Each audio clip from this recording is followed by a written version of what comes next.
जय श्री कृष्णा। आइए सुनते हैं पितृपक्ष मास के तीसरे दिन गरुड़ पुराण का तीसरा अध्याय।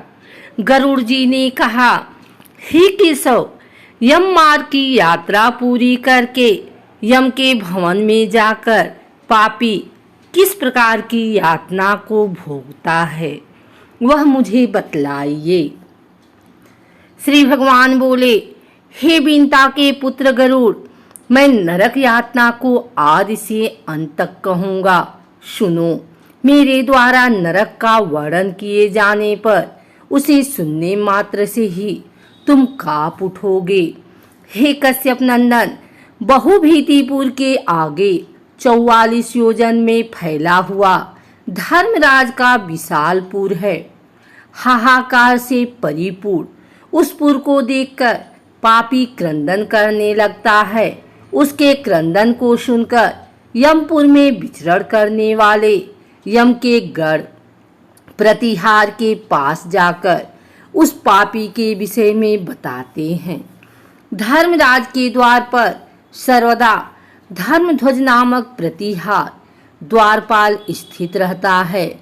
वह द्वारपाल जाकर चित्रगुप्त से उस प्राणी के शुभ और अशुभ कर्म को बताता है।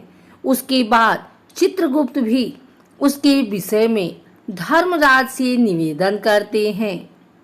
हे ताचार्य, जो नास्तिक और महापापी प्राणी है, उन सभी के विषय में धर्मराज यथार्थ रूप से भली भांति जानते हैं, तो भी वे चित्रगुप्त से उन प्राणियों के पाप के विषय में पूछते हैं। और सर्वज्ञ चित्रगुप्त भी श्रवणों से पूछते हैं। श्रवण ब्रह्मा के पुत्र हैं। वे स्वर्ग, पृथ्वी तथा पाताल में विचरण करने वाले तथा दूर से ही सुन एवं जान लेने वाले हैं। उनके नेत्र सुदूर के दृश्यों को भी देख लेने वाले हैं। श्रवणी नाम की उनकी पृथक पृथक पत्नियां भी उसी प्रकार के स्वरूप वाली हैं, अर्थात श्रवणों के समान ही हैं। वे स्त्रियों की सभी प्रकार की चेष्टाओं को तत्वतः जानती हैं। मनुष्य छिपकर अथवा प्रत्यक्ष रूप से जो कुछ करता और कहता है, वह सब मनुष्य के मानसिक, वाचिक और कायिक सभी प्रकार के शुभ और अशुभ कर्मों को ठीक ठीक जानते हैं। मनुष्य और देवताओं के अधिकारी वे श्रवण और श्रवणियाँ सत्यवादी हैं। उनके पास ऐसी शक्ति है जिसके बल पर वे मनुष्यकृत कर्मों को बतलाते हैं। व्रत, दान और सत्य वचन से जो मनुष्य उन्हें प्रसन्न करता है, उसके प्रति वे सौम्य तथा स्वर्ग और मोक्ष प्रदान करने वाले हो जाते हैं। वे सत्यवादी श्रवण पापियों के पाप कर्मों को जानकर धर्मराज के सम्मुख यथावत कह देने के कारण पापियों के लिए दुखदायी हो जाते हैं। सूर्य, चंद्रमा, वायु, अग्नि, आकाश, भूमि, जल, हृदय, यम, दिन रात, दोनों संध्याएं और धर्म, इस सभी मनुष्य के वृतांत को जानते हैं। धर्मराज चित्रगुप्त श्रवण और सूर्य आदि मनुष्य के शरीर में स्थित सभी पाप और पुण्यों को पूर्णतया देखते हैं। इस प्रकार पापियों के पाप के विषय में सुनिश्चित जानकारी प्राप्त करके यम उन्हें बुलाकर अपना अत्यंत भयंकर रूप दिखाते हैं। वे पापी यम के ऐसे भयंकर रूप को देखते हैं, जो हाथ में दंड लिए हुए बहुत बड़ी काया वाले, भैंसे के ऊपर संस्थित प्रलयकालीन मेघ के समान आवाज वाले, काजल के पर्वत के समान बिजली के प्रभाव वाले, आयुधों के कारण भयंकर, 32 भुजाओं वाले, 3 योजन के लंबे चौड़े विस्तार वाले, बावली के समान गोल नेत्र वाले, बड़ी बड़ी दाढ़ों के कारण भयंकर मुख वाले, लाल लाल आँखों वाले और लंबी नाक वाले, मृत्यु और ज्वर आदि से संयुक्त होने के कारण चित्रगुप्त भी भयावह है। यम के समान भयानक सभी दूत उनके समीप पापियों को डराने के लिए गरजते रहते हैं। उन चित्रगुप्त को देखकर भयभीत होकर पापी हाहाकार करने लगता है। दान न करने वाला वह पापात्मा कांपता है और बार बार विलाप करता है। तब चित्रगुप्त यम की आज्ञा से क्रंदन करते हुए और अपने पाप कर्मों के विषय में सोचते हुए उन सभी प्राणियों से कहते हैं, अरे पापियों, दुराचारियों, अहंकार से दूषितों, तुम अविवेकियों ने क्यों पाप कमाया है? कम से कम क्रोध से तथा पापियों की संगति से जो पाप तुमने किया है वह दुख देने वाला है। फिर हे मूर्ख जनों, तुमने वह पाप कर्म क्यों किया? पूर्व जन्म में तुम लोगों ने जिस प्रकार अत्यंत हर्षपूर्वक पाप कर्मों को किया है, उसी प्रकार यातना भी भोगनी चाहिए। इस समय यातना भोगने से क्यों परम दुख को भोग रहे हो? तुम लोगों ने जो बहुत से पाप किए हैं, वे पाप ही तुम्हारे दुख के कारण हैं। इसमें हम लोग का कोई दोष नहीं। मूर्ख हो या पंडित, दरिद्र हो या धनवान, और सबल हो या निर्बल, यमराज सभी के समान व्यवहार करने वाले कहे गए हैं। चित्रगुप्त के इस प्रकार के वचनों को सुनकर वे पापी अपने कर्मों के विषय में सोचते हुए निश्चेष्ट होकर चुपचाप बैठ जाते हैं। धर्मराज भी चोर की भांति निश्चल बैठे हुए उन पापियों को देखकर उनके पापों का मार्जन करने के लिए यथोचित दंड देने की आज्ञा करते हैं। इसके बाद वे निर्दयी दूत उन्हें पीटते हुए कहते हैं, हे पापी, महान घोर और अत्यंत भयानक नरकों में चलो। यम के आज्ञाकारी प्रचंड और चंड आदि नाम वाले दूत एक पास से उन्हें बांधकर नरक की ओर ले जाते हैं।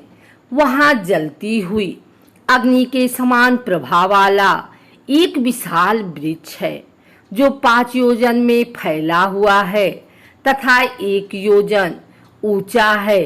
उस वृक्ष में नीचे मुख करके उसके साकलों से बांधकर वे दूत पीटते हैं। वहां चलते हुए वे रोते, पर वहां उनका कोई रक्षक नहीं होता। उसी सालमली वृक्ष में भूख और प्यास से पीड़ित तथा यमदूतों द्वारा पीटे जाते हुए अनेक पापी लटकते रहते हैं। आश्रय विहीन पापी अंजलि बांधकर, हे यमदूतों, मेरे अपराध को क्षमा कर दो, ऐसा उन दूतों से निवेदन करते हैं। बार बार लोहे की लाठियों, मुद्दरों, भालों और बिच्छियों, गदाओं और मूसलों से उन दूतों के द्वारा वे अत्यधिक मारे जाते हैं। मरने से जब वे चेष्टा रहित और मूर्छित हो जाते हैं, तब उन निश्चेष्ट पापियों को देखकर यम के दूत कहते हैं, अरे दुराचारियों, पापियों, तुम लोगों ने दुराचरण क्यों किया? सुलभ होने वाले भी जल और अन्न का दान कभी नहीं किया। तुम लोगों ने आधा ग्रास भी कभी किसी को नहीं दिया और न ही कुत्ते तथा कौवे के लिए ही बलि दी। अतिथि को नमस्कार नहीं किया और पितरों का तर्पण नहीं किया।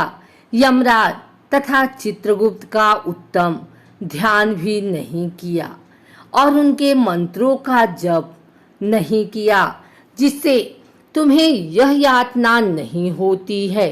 कभी कोई तीर्थ यात्रा नहीं की, देवताओं की पूजा भी नहीं की, गृहस्थाश्रम में रहते हुए भी तुमने हंतकार नहीं निकाला, संतों की सेवा की नहीं, इसलिए अब स्वयं किए गए पाप का फल भोगो। चूंकि तुम धर्महीन हो, इसलिए तुम्हें बहुत अधिक पीटा जा रहा है। भगवान हरि ही ईश्वर हैं, वे ही अपराधियों को क्षमा करते हैं, समर्थ हैं। हम तो उन्हीं की आज्ञा से अपराधियों को दंड देने वाले हैं। ऐसा कहकर वे दूत निर्दयतापूर्वक उन्हें पीटते हैं और उनसे पीटे जाने का क्या कारण वे जलते हुए अंगार के समान नीचे गिर जाते हैं। गिरने से उस सालमली वृक्ष के पत्तों से उनका शरीर कट जाता है। नीचे गिरे हुए उन प्राणियों को कुत्ते खाते हैं और वे रोते हैं। रोते हुए उन पापियों के मुख से यमदूत धूल भर देते हैं तथा कुछ पापियों को विविध पासों से बांधकर मुद्दरों से पीटते हैं। कुछ पापी आरी से काष्ठ की भांति दो टुकड़े किए जाते हैं और कुछ भूमि पर गिरकर कुल्हाड़ी से खंड खंड किए जाते हैं। कुछ को गड्ढे में आधा गाड़कर सिर में बाड़ों से भेदन किया जाता है। कुछ दूसरे पेरने वाले यंत्र में डालकर इच्छुदंड गन्ने की भांति पेरे जाते हैं। कुछ को चारों ओर से जलते हुए अंगारों से युक्त उन्मुख जलती हुई लकड़ी से ढक कर के लौह पिंड की भांति धधकाया जाता है। कुछ को घी के खौलते हुए कड़ाही में, कुछ को तेल के कड़ाहे में तेल जाते हुए बड़े की भांति इधर उधर चलाया जाता है। किन्हीं को मतवाले गजेंद्रों के सम्मुख रास्ते में फेंक दिया जाता है। किन्हीं को हाथ और पैर बांधकर अधोमुख लटकाया जाता है। किन्हीं को कुएं में फेंका जाता है। किन्हीं को पर्वतों से गिराया जाता है। कुछ कीड़ों से युक्त कुंडों में डूबो दिए जाते हैं, जहां वे कीड़ों के द्वारा व्यथित हो जाते हैं। कुछ पापी वज्र के समान चोंच वाले बड़े बड़े कौओं, गिद्धों और मांसभोजी पक्षियों द्वारा शेरों देश में नेत्र में और मुख में चोंचों से आघात करके नीचे जाते हैं। कुछ दूसरे पापियों से ऋण को वापस करने की प्रार्थना करते हैं और कहते हैं, मेरा धन दो, मेरा धन दो। यमलोक, मैंने तुम्हें देख लिया है, मेरा धन तुम्ही ने ले लिया है। नरक में इस प्रकार विवाद करते हुए पापियों के अंगों से सरसियों द्वारा मांस नोचकर यमदूत उन्हें देते हैं। इस प्रकार उन पापियों को सम्यक प्रताड़ित करके यम की आज्ञा से यमदूत खींचकर तामिस्त्र आदि घोर नरकों में फेंक देते हैं। उस वृक्ष के समीप में ही बहुत दुखों से परिपूर्ण नरक है, जिनमें प्राप्त होने वाले महान दुखों का वर्णन बारी से नहीं किया जा सकता। आकाशचरीन गरुड़ नरकों की संख्या 84 लाख है। उनमें से अत्यंत भयंकर और प्रमुख नरकों की संख्या 21 है। तामिशास्त्र, लोह शंकु, महारौरव, शालमली, रौरव कुंडलमल, कालसूत्रक, पूतिमृतिका, संघात, लोहितोद, शविश, सप्रतापन, महानिरय, काकोल, सजीव, महापत, अवीचि, अंधतामिस्त्र, कुंभीपाक, संप्रतापन तथा तपन, ये 21 नरक हैं। अनेक प्रकार के पापों का फल इनमें प्राप्त होता है और ये यम के दूतों से अधिष्ठित हैं। इस नरकों में गिरे हुए मूर्ख पापी अधर्मी जीव कल्पपर्यंत उन नरक यातनाओं को भोगते हैं। तामी शास्त्र और अंधतामी शास्त्र तथा रौरववादी नरकों को जो यातनाएं हैं उन्हें स्त्री और पुरुष पारस्परिक ढंग से निर्मित कर भोगते हैं। इस प्रकार कुटुंब का भरण पोषण करने वाला अथवा केवल अपना पेट भरने वाला भी यहाँ कुटुंब है और शरीर दोनों को छोड़कर मृत्यु के अनंतर इस प्रकार का फल भोगता है। प्राणियों के साथ द्रोह करके भरण पोषण किए गए अपने स्थूल शरीर को यहीं छोड़कर पाप कर्म रूपी पाथेय के साथ पापी अकेला ही अंधकार नरक में जाता है। जिसका द्रव्य चोरी चला गया है, ऐसे व्यक्ति की भांति पापी पुरुष देव से प्राप्त अधन पूर्वक कुटुंब पोषण के फल को नरक में आतुर होकर भोगता है। केवल अधर्म से कुटुंब के भरण पोषण के लिए प्रयत्नशील व्यक्ति अंधकार की पराकाष्ठा अत्तामिस्त्र नामक नरक में जाता है। मनुष्य लोक के नीचे नरकों की जितनी यातनाएं हैं, क्रमशः उनका भोग भोगते हुए वह पापी शुद्ध होकर पुनः इस मृत्यु लोक में जन्म पाता है।